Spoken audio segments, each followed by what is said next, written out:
welcome all. ഇന്ന് നമ്മുടെ history PYQ discussion unit 6ന്റെ മൂന്നാമത്തെ പാർട്ടാണ്. ഡയറക്റ്റ് ആയിട്ട് ക്വസ്റ്റ്യൻസ് കാണുക. ഫസ്റ്റ് ക്വസ്റ്റ്യൻ ആണ്, ദാദിനി system became prevalent in medieval India because. അപ്പോൾ medieval ഇന്ത്യയിൽ ദാദിനി എന്ന് പറയുന്ന ഒരു സിസ്റ്റം പ്രിവലന്റ് ആയിരുന്നു. അപ്പോൾ അതിന്റെ കാരണം എന്താണ് എന്നുള്ളതാണ് ക്വസ്റ്റ്യൻ. 4 ഓപ്ഷൻ ഉണ്ട്. Option A, it gave impetus to both inland and foreign trade. അപ്പോൾ ഈ ഒരു ദാദിനി സിസ്റ്റം ഇൻലാൻഡ് ആയിട്ടുള്ള ട്രേഡിനും ഫോറിൻ ട്രേഡിനും രണ്ടിനെയും എന്ത് ചെയ്തിരുന്നു, പ്രൊമോട്ട് ചെയ്യുന്ന അല്ലെങ്കിൽ ഇംപെറ്റസ് കൊടുത്തിരുന്ന ഒന്നാണ് എന്നാണ് എ ഓപ്ഷനിൽ പറയുന്നത്. B, the desire of European companies to reduce artisans to the level of wage earners. അപ്പോൾ യൂറോപ്യൻ കമ്പനീസുകൾക്ക് ഇവിടെയുള്ള ആർട്ടിസൻസിനെ ഒരു വേജ് ഏർണേഴ്സ് ലെവലിലോട്ട് റെഡ്യൂസ് ചെയ്യുന്നതിനുള്ള ഒരു ആഗ്രഹം ഉണ്ടായിരുന്നു. അപ്പോൾ അതുകൊണ്ടാണ് മിഡീവൽ ഇന്ത്യയിൽ ദാദിനി സിസ്റ്റം പ്രിവലന്റ് ആയിരുന്നത് എന്നാണ് ബി ഓപ്ഷനിൽ പറയുന്നത്. സി ഓപ്ഷനിൽ crisis in Mughal economy due to continuous warfare under Aurangzeb. അപ്പൊ ഔറംഗസീബിന്റെ ഭരണ സമയത്ത് ഒരുപാട് വാർഫെയറും കാര്യങ്ങളും ഉണ്ടാവുന്നത് മൂലം മുഗൾ ഇക്കണോമിയിൽ ഒരു ക്രൈസിസ് ഉണ്ടായി. അത് കാരണമാണ് മിഡീവൽ ഇന്ത്യയിൽ ദാദിനി സിസ്റ്റം പ്രിവലന്റ് ആയതെന്നാണ് സി ഓപ്ഷൻ പ്രകാരം പറയുന്നത്. D option, shortage of raw materials due to recurring famines in medieval India. Medieval ഇന്ത്യയിൽ ഇടയ്ക്കിടയ്ക്ക് ഇത്തരത്തിലുള്ള ഫാമിൻസുകൾ ഉണ്ടാകുന്നത് കാരണം റോ മെറ്റീരിയൽസുകളിൽ ഒരു ഷോർട്ടേജ് ഉണ്ടായിരുന്നു. അപ്പൊ അതുകൊണ്ടാണ് ഇവിടെ മെഡീവൽ ഇന്ത്യയിൽ ദാദിനി സിസ്റ്റം പ്രിവലന്റ് ആയത് എന്നാണ് ഡി ഓപ്ഷനിൽ പറയുന്നത്. നമുക്ക് കറക്റ്റ് ആൻസർ നോക്കാം. കറക്റ്റ് ആൻസർ എന്ന് പറയുന്നത് ഓപ്ഷൻ എ ആണ്. മെഡീവൽ ഇന്ത്യയിൽ ദാദിനി സിസ്റ്റം പ്രിവലന്റ് ആവുന്നതിനുള്ള കാരണം അത് ഇൻലാൻഡ് ആൻഡ് ഫോറിൻ ട്രേഡിനെ ഇംപെറ്റസ് അല്ലെങ്കിൽ രണ്ടിനെയും അത് ഇംപെറ്റസ് കൊടുത്ത് അല്ലെങ്കിൽ പ്രൊമോട്ട് ചെയ്തിരുന്നു എന്നുള്ളതാണ്.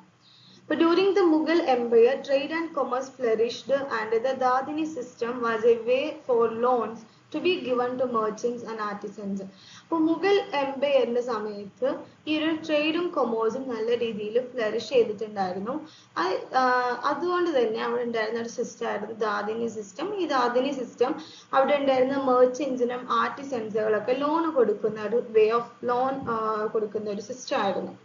This system allowed craftsmen to receive money upfront so they could make goods for traders. ഈ ഒരു സിസ്റ്റത്തിലൂടെ ക്രാഫ്റ്റ്സ്മെന്നിന് എന്ത് ചെയ്യാം, അവർക്ക് കാശ് ലഭിച്ച് അത് വെച്ച് ഇവർക്ക് ട്രേഡേഴ്സിന് വേണ്ടിയിട്ടുള്ള ഗുഡ്സ് ഉണ്ടാക്കാൻ പറ്റുമായിരുന്നു എന്നുള്ളതാണ്.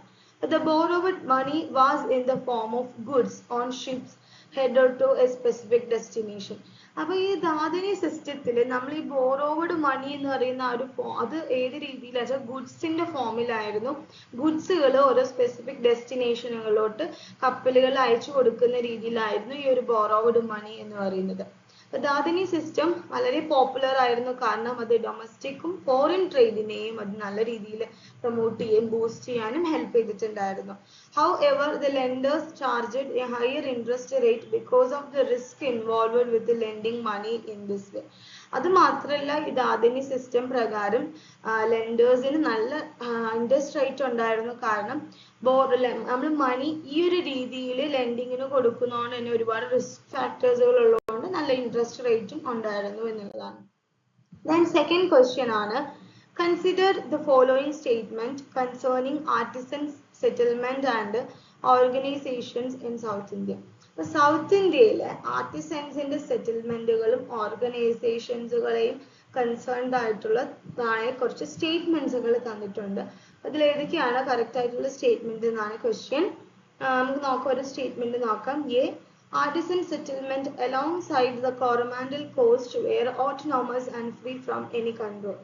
കോറോമാൻഡൽ കോസ്റ്റിൽ ഉണ്ടായിരുന്ന ഈ ആർട്ടിസൻസിന്റെ സെറ്റിൽമെന്റുകൾ ഓട്ടോണമസ് ആയിട്ടുള്ളതും അതുപോലെ എല്ലാവിധ കൺട്രോളുകളിൽ നിന്നൊക്കെ ഫ്രീ ആയിട്ടുള്ളതായിരുന്നു എന്നാണ് ഈ സ്റ്റേറ്റ്മെന്റിൽ പറയുന്നത്. B, urban centers broke into the caste cohesion among the artisans. Urban സെന്റേഴ്സുകൾ ആർട്ടിസൻസിന്റെ ഇടയിൽ കാസ്റ്റ് കൊഹേഷൻ ആയിട്ട് ബ്രോക്കൻഡ് ആയിട്ട് പോയിട്ടുണ്ടായിരുന്നു എന്നുള്ളതാണ് ബി സ്റ്റേറ്റ്മെന്റിൽ പറയുന്നത്. C, formation of Kamala's caste in Tamil Nadu was inclusion of 5 inter-community specialities like blacksmiths, carpenters, coppersmiths, stonemasons, goldsmiths and silversmiths. അപ്പൊ തമിഴ്നാട്ടില് കമ്മലാസ് എന്ന് പറയുന്ന ഒരു കാസ്റ്റ് ഫോം ചെയ്യുന്നുണ്ട്. അതിൽ 5 ഇന്റർ കമ്മ്യൂണിറ്റി സ്പെഷ്യാലിറ്റീസുകളാണ് അടങ്ങിയിരുന്നത്. അവരായിരുന്നു blacksmith, carpenters, coppersmith, stone masons, goldsmiths and silversmiths. Then these statement caste solidarity enabled the artisans to protect their rights in form of closure of their shops and migration. അപ്പൊ ഇത്തരം cast സോളിഡാരിറ്റിയിലൂടെ ആർട്ടിസൻസിന് ഇപ്പൊ അവരുടെ കട അടക്കുന്നതിൽ നിന്ന് അല്ലെങ്കിൽ migration ഇത്തരത്തിലുള്ള റൈറ്റ്സുകളിൽ നിന്ന് അവരെ പ്രൊട്ടക്ട് ചെയ്യുന്നതിന് ഈ ഒരു കാസ്റ്റ് സോളിഡാരിറ്റി എനേബിൾ ചെയ്തിരുന്നു. ഈ സ്റ്റേറ്റ്മെന്റ് കമ്മലാസ്, കൈക്കോളാസ് പോലെയുള്ള കാസ്റ്റുകൾ ടെമ്പിളുകളിലോട്ട് ഡോണേഴ്സ് ആയിട്ടും പ്രവർത്തിച്ചിരുന്നു എന്നതാണ് ഈ സ്റ്റേറ്റ്മെന്റിൽ പറയുന്നത്. Choose the correct answer from the options given below. 4 option ഉണ്ട്. A, C, D and E only. Option B, B, C and D only. Option C, B, C and E only. Option D, A, B, C and E only. Correct answer എന്ന് പറയുന്നത് option A ആണ്, അതായത് C, D and E only എന്നുള്ളത്. For the statement, artisan settlements along the Coromandel coast were autonomous and free from any control is incorrect. അപ്പോൾ കോറമാൻഡൽ കോസ്റ്റിൽ ഉണ്ടായിരുന്ന ആർട്ടിസൻസിന്റെ സെറ്റിൽമെന്റ്സുകൾ ഓട്ടോണമസും എല്ലാവിധ കൺട്രോളുകളിൽ നിന്നും free ആയിരുന്നു എന്ന് പറയുന്ന സ്റ്റേറ്റ്മെന്റ് ഇൻകറക്റ്റ് ആണ്. കാരണം അവിടെ ഉണ്ടായിരുന്ന സെറ്റിൽമെന്റ്സുകളൊന്നും കംപ്ലീറ്റ്ലി ഇൻഡിപെൻഡന്റ് ആയിരുന്നില്ല. അവിടെ ഉണ്ടായിരുന്ന ലോക്കൽ റൂളേഴ്സും മെർച്ചൻസും അവരെ കൺട്രോൾ ചെയ്യുകയും ഈ ആർട്ടിസൻസിന്റെ അടുത്ത് നിന്ന് ടാക്സസും റെഗുലേഷൻസ് ഒക്കെ ഇമ്പോസ് ചെയ്യുകയും ചെയ്തിട്ടുണ്ടായിരുന്നു. രണ്ടാമത്തെ സ്റ്റേറ്റ്മെന്റ് ആയിട്ടുള്ള urban centres broke into the caste cohesion among the artisans എന്ന് പറയുന്ന ഒരു സ്റ്റേറ്റ്മെന്റും ഇൻകറക്റ്റ് ആണ്. തമിഴ്നാട്ടില് കമ്മലാസ് എന്ന് പറയുന്ന ഒരു കാസ്റ്റിന്റെ ഫോർമേഷൻ ഉണ്ടാകും. അതില് black Smith, carpenters, copper smiths, stone masons തുടങ്ങിയിട്ടുള്ള 5 ഇന്റർ കമ്മ്യൂണിറ്റി സ്പെഷ്യാലിറ്റീസുകളായിരുന്നു അതിൽ അടങ്ങിയിട്ടുണ്ടായിരുന്നത്. അതുപോലെ തന്നെ കാസ്റ്റ് സോളിഡാരിറ്റിയിലൂടെ ഈ ആർട്ടിസൻസിന് അവരുടെ റൈറ്റ്സ് പ്രൊട്ടക്ട് ചെയ്യാൻ എനേബിൾ ചെയ്തിരുന്നു എന്നുള്ള പറയുന്ന സ്റ്റേറ്റ്മെന്റും കറക്റ്റ് ആണ്.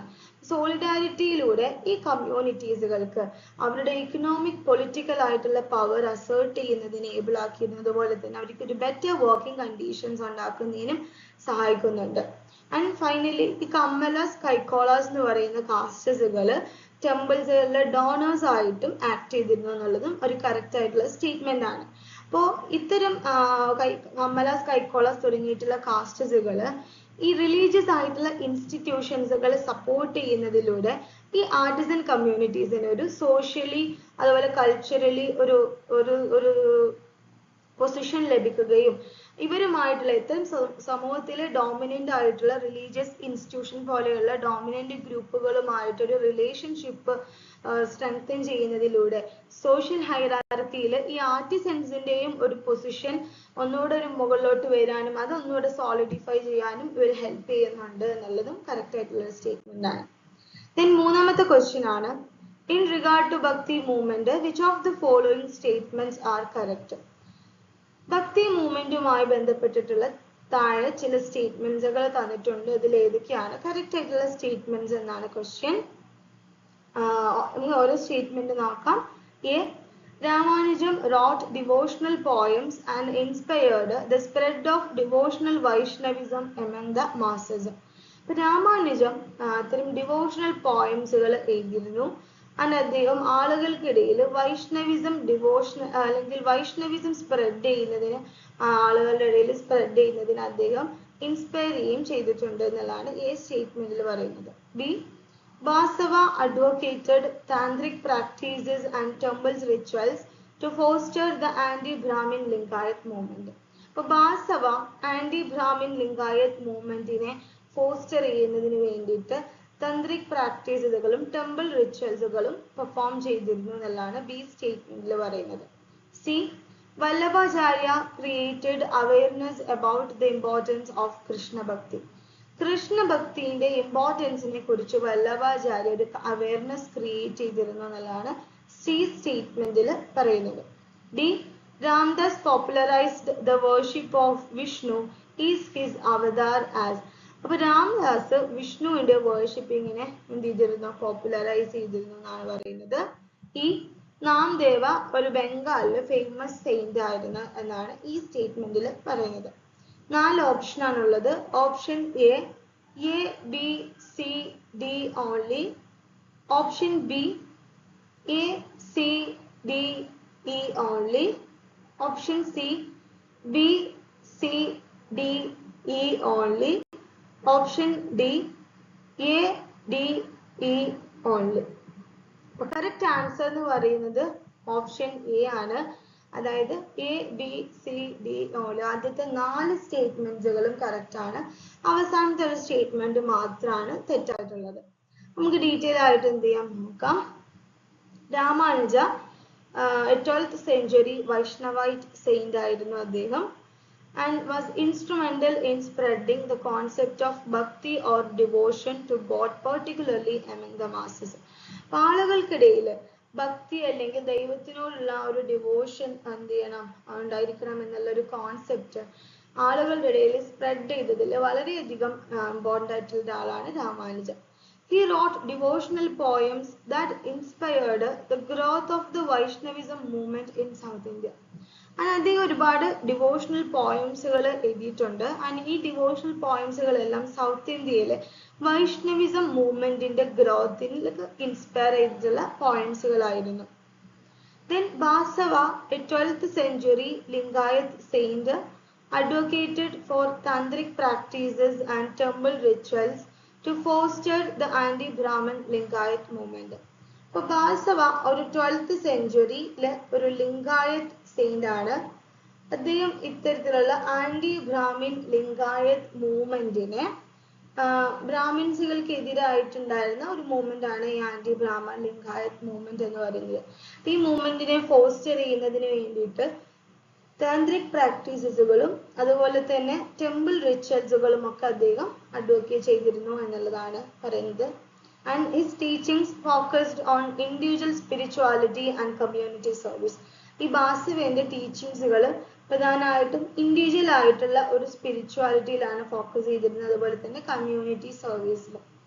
ഇൻ വല്ലഭാചാര്യ ഒരു 16th centuryയിലെ നോർത്തേൺ ഇന്ത്യയിൽ നിന്നുള്ള ഒരു സെയിന്റ് ആണ്. അദ്ദേഹം ഈ ഒരു കൃഷ്ണഭക്തിയുടെ ഇമ്പോർട്ടൻസിലാണ് എംഫസൈസ് ചെയ്യുന്നത്. വൈഷ്ണവിസം മൂവ്മെന്റിന്റെ ഭാഗമായിട്ടുള്ള പുഷ്ടി മാർഗ എന്ന് പറയുന്ന ഒരു സംഭവം ഫൗണ്ട് ചെയ്തതും വല്ലഭാചാര്യാണെന്നും മനസ്സിലാക്കുക. ദെൻ രാംദാസ ഒരു 17th centuryയിലെ മഹാരാഷ്ട്രയിൽ നിന്നുള്ള ഒരു സെയിന്റ് ആണ്. He popularized the worship of Lord Vishnu in his avatar as Rama through his devotional compositions, which were widely circulated among the masses. Ramdas എന്ത് ചെയ്യുന്നുണ്ട്, ലോർഡ് വിഷ്ണുവിന്റെ വേർഷിപ്പിനെ പോപ്പുലറൈസ് ചെയ്യുന്നുണ്ട്. ആൻഡ് രാം അദ്ദേഹത്തിന്റെ വിഷ്ണുവിന്റെ അവതാരമായിട്ട് അദ്ദേഹത്തിന്റെ ഡിവോഷണൽ കമ്പോസിഷനുകളിലൂടെ അദ്ദേഹം പോപ്പുലറൈസ് ചെയ്യുന്നു. ആൻഡ് അത് ആളുകളുടെ ഇടയിൽ നല്ല രീതിയിൽ സർക്കുലേറ്റ് ചെയ്യുന്നുണ്ട്. Then Namdeva, on the other hand, was a 13th century saint from Maharashtra who followed the Varkari tradition of Hinduism and was devoted to Lord Vithal of Pandharpur. അപ്പോൾ മഹാരാഷ്ട്രയിൽ നിന്നുള്ള 13th centuryയിലെ ഒരു സെയിന്റ് ആണ് നാമദേവ എന്ന് പറയുന്നത്. അദ്ദേഹം ഹിന്ദുയിസത്തിലെ വർക്കരി ട്രഡീഷൻ ആയിരുന്നു ഫോളോ ചെയ്തിരുന്നത്. ആൻഡ് പന്തർപൂരിലെ ലോർഡ് വിത്തലിനായിരുന്നു ഇദ്ദേഹം ഡിവോട്ട് ചെയ്തിട്ടുണ്ടായിരുന്നത്. And he is regarded as the founder of the Varkari tradition which emphasises devotion to God through singing and dancing. അപ്പൊ ഈ നാമദേവനെയാണ് വർക്കരി ട്രഡീഷന്റെ ഫൗണ്ടർ ആയിട്ട് കണക്കാക്കുന്നത്. അദ്ദേഹം സിംഗിങ്ങിലൂടെയും ഡാൻസിങ്ങിലൂടെയാണ് ഗോഡിനോട് ദൈവത്തിനോടുള്ള അദ്ദേഹത്തിന്റെ ഡിവോഷനെ എംഫസൈസ് ചെയ്യുന്നത്. Then next question ആണ്, which philosopher of India propounded the philosophy of Vishishtadvaita? വിശിഷ്ടാദ്വൈത എന്ന് പറയുന്ന ഒരു ഫിലോസഫി ഇന്ത്യയിലെ ഏത് ഫിലോസഫർ ആണ് പ്രൊപ്പൗണ്ട് ചെയ്തത് എന്നുള്ളതാണ് നമ്മുടെ ക്വസ്റ്റ്യൻ. 4 ഓപ്ഷൻ ഉണ്ട്. Option A Madhavacharya, B Shankaracharya, C Mandana Mishra, D Ramanujacharya. Correct answer എന്ന് പറയുന്നത് ഓപ്ഷൻ ഡി ആണ്, രാമാനുജാചാര്യ. അപ്പോൾ വിശിഷ്ട അദ്വൈത എന്ന് പറയുന്ന ഫിലോസഫി ഇന്ത്യയിൽ പ്രൊപ്പൗണ്ട് ചെയ്തിട്ടുള്ള ഫിലോസഫർ എന്ന് പറയുന്നത് രാമാനുജാചാര്യാണ്. Sri Ramanuja, a renowned Vedanta philosopher, was born in 1017 CE in Tamil Nadu. തമിഴ്നാട്ടിൽ 1017 CE-ലാണ് വേദാന്ത ഫിലോസഫർ ആയിട്ടുള്ള ശ്രീ രാമാനുജ ജനിക്കുന്നത്. Initially, he studied Advaita Vedanta under the monist teacher Yadava Prakash. ആദ്യം ഈ രാമാനുജ എന്ത് ചെയ്യുന്നുണ്ട്? അദ്വൈത വേദാന്തയാണ് പഠിക്കുന്നത്. അതും ആദ്യത്തിന്റെ യാദവ പ്രകാശ് എന്ന് പറയുന്ന ടീച്ചറിന്റെ അടുത്ത് അദ്വൈത വേദാന്തമാണ് അദ്ദേഹം ആദ്യം പഠിക്കുന്നത്. However, later on he diverged from his teacher's views and began promoting the Vishishta Advaita philosophy. അതിനുശേഷം അദ്ദേഹം ഈ ടീച്ചറിന്റെ വ്യൂവിൽ നിന്ന് അദ്ദേഹം ഡൈവേർട്ട് ആയി പോവുകയും അദ്ദേഹം വിശിഷ്ട അദ്വൈത എന്ന് പറയുന്ന ഒരു ഫിലോസഫി പ്രൊമോട്ട് ചെയ്യുകയും ചെയ്യുന്നു. Ramanuja is highly regarded among Vaishnava sect of Hinduism as the third and most significant teacher Acharya. ഈ രാമാനുജനെ ഹിന്ദുയിസത്തിലെ വൈഷ്ണവ സെക്റ്റിലെ തന്നെ ഏറ്റവും സിഗ്നിഫിക്കന്റ് ആയിട്ടുള്ള ഒരു ടീച്ചർ ആയിട്ടാണ് കൺസിഡർ ചെയ്യുന്നത്. He was a profound thinker, philosopher and expert in scriptural interpretation. അപ്പോൾ scriptural ഇന്റർപ്രിട്ടേഷനിൽ വളരെ profound ആയിട്ടുള്ള ഒരു തിങ്കറും ഫിലോസഫറും എക്സ്പേർട്ടുമാണ് Ramanuja. Yamunacharya played a pivotal role in inspiring Ramanuja by emphasizing the doctrine of Saranagati, surrender to God, as the path to attaining moksha, liberation. അപ്പോൾ രാമാനുജനെ inspire ചെയ്തതിൽ ഈ യമുനാചാര്യക്ക് ഭയങ്കരമായിട്ടുള്ള role ഉണ്ട്. കാരണം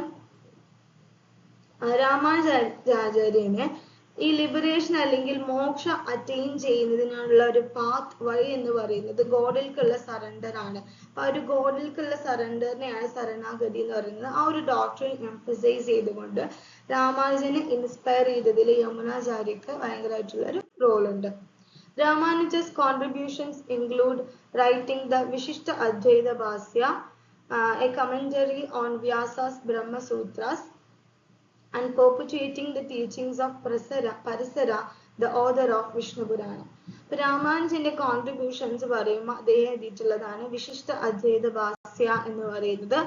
അത് വ്യാസന്റെ ബ്രഹ്മസൂത്രന്റെ ഒരു കമന്ററി ആണ്.